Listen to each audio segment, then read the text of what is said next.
Here's a graph that shows immigration under Bush, Obama, and then Trump first term, pretty much the same. Then we get to Biden. Well, Democrats can say they weren't for open borders, but it sure looks like someone left the gate unlocked. Vice President Kamala Harris's tenure as border czar has been a complete and absolute failure. For the folks who claim she has never in charge of the border, since her appointment, Harris has gone to the border only once. Even worse, she never spoke to either of the past two chiefs of Border Patrol. Now, Democrats will try to run from this record, but they cannot hide. When Bill Maher takes aim at something, it usually hits harder than anyone expects. And this time, his target wasn't some celebrity scandal. It was Vice President Kamala Harris and her handling of one of America's biggest crises, the border. And Donald Trump, but let me just finish. Six Democrats voted against that bill. Learned about that bill and told them to kill it because he preferred to run on a problem instead of fixing a problem. I believe the Biden-Harris administration open border policies are responsible for the death of my daughter. That's the early days. So do you owe them an apology is what I'm saying. I will tell you that I am so sorry for her loss. I am so sorry for her loss. Sincerely. But let's talk about what is happening right now. For years, Washington's promised to fix immigration, but under Harris's watch as the so-called border czar, things didn't just get messy. They exploded. And when Bill Maher decided to talk about it, he didn't hold back. In classic Maher fashion, he didn't rant or raise his voice. He just pulled up a graph, a simple chart showing immigration under Bush, Obama, and Trump, steady for years. Then came Biden and Harris. The numbers didn't just rise, they skyrocketed. Vice President Kamala Harris for her failed and dangerous policies as Joe Biden's border czar that caused the most catastrophic border crisis in modern history. No matter what congressional district you go to, the number one issue facing Americans is Kamala Harris's open border crisis. And by every metric, Kamala Harris has failed to secure our borders. As Maher put it, Democrats can say they're not for open borders, but it sure looks like someone left the gate unlocked.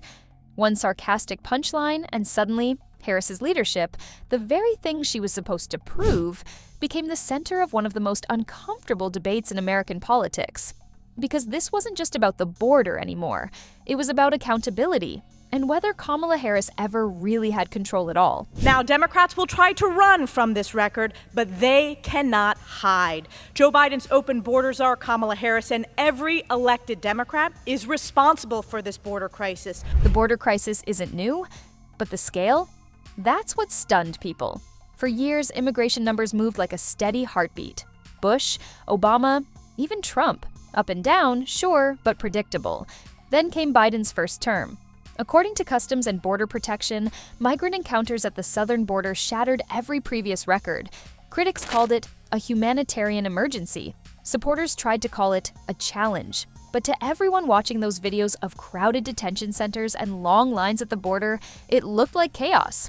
And when Bill Maher showed that graph, he didn't need a long speech. The visual said it all. My presidency will not be a continuation of Joe Biden's presidency.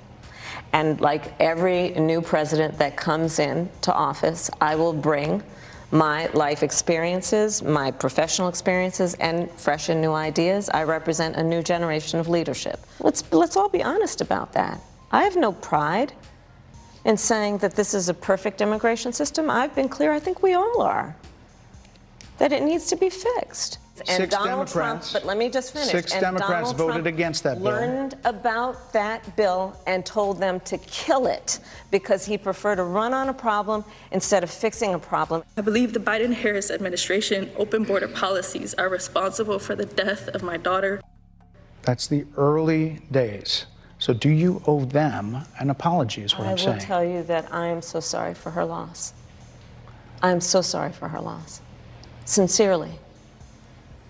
But let's talk about what is happening right now. I do not believe in decriminalizing border crossings, and I've not done that as vice president, and I will not do that as president. The first bill, practically within hours of taking the oath, was a bill to fix our immigration system. Yes, ma'am. It was called And- the U.S. Citizenship Act of 2021. Exactly. It was essentially a pathway to citizenship for the... Yes, ma'am. May I finish responding, But please? but you have to let me finish, You please. had the White House and the Senate, I'm and in they the didn't middle bring up of that bill. The spike was undeniable. What made it sting even more was Maher's tone, calm, factual, but dripping with irony. He wasn't parroting talking points. He was saying what a lot of Americans had been thinking. How did things get this out of control? Here's a graph that shows immigration under Bush, Obama, and then Trump first term, pretty much the same. Then we get to Biden. Well, Democrats can say they weren't for open borders, but it sure looks like someone left the gate unlocked. The clip went viral almost instantly. Not because of what Maher said, but because of how he said it.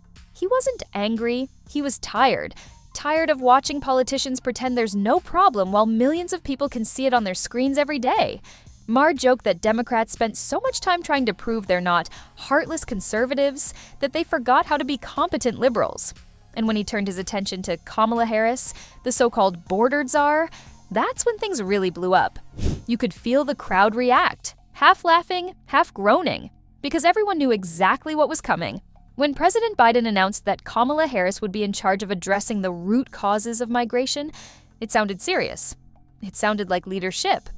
But months passed, and Harris didn't go to the border. Reporters kept asking, when will the vice president visit the border? Her answer, I haven't been to Europe either, went viral for all the wrong reasons. To Maher, this was comedy gold. He joked that Harris was the VP of not showing up, adding that when you're given a national crisis to manage, you might want to actually look at it. Her visit finally came months later, but by then, critics said it was too little, too late. The narrative had already formed that she was detached, distant, and not taking the crisis seriously. Even her supporters struggled to defend the optics. If the handling was bad, the messaging was worse.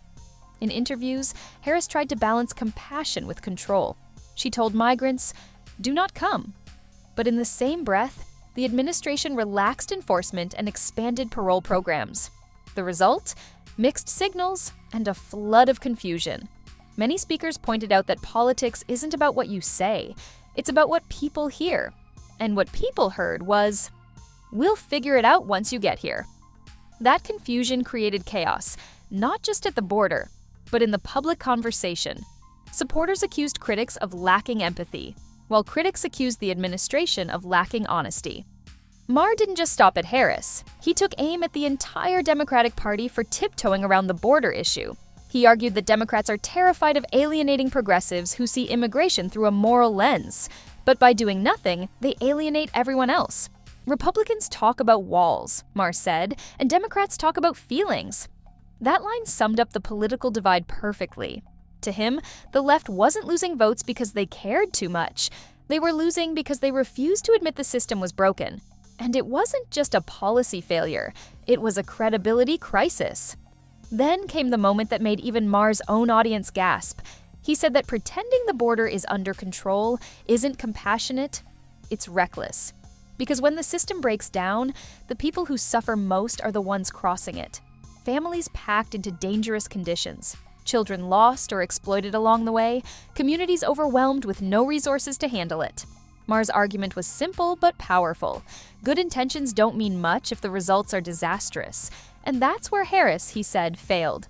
Not because she didn't care, but because she didn't act. Maher's comments quickly became political ammunition. Conservative outlets replayed the segment nonstop, calling it proof that even liberals were turning on the administration. Progressive commentators, meanwhile, accused Maher of playing into right-wing narratives. But what no one could deny was how many Democrats quietly agreed with him.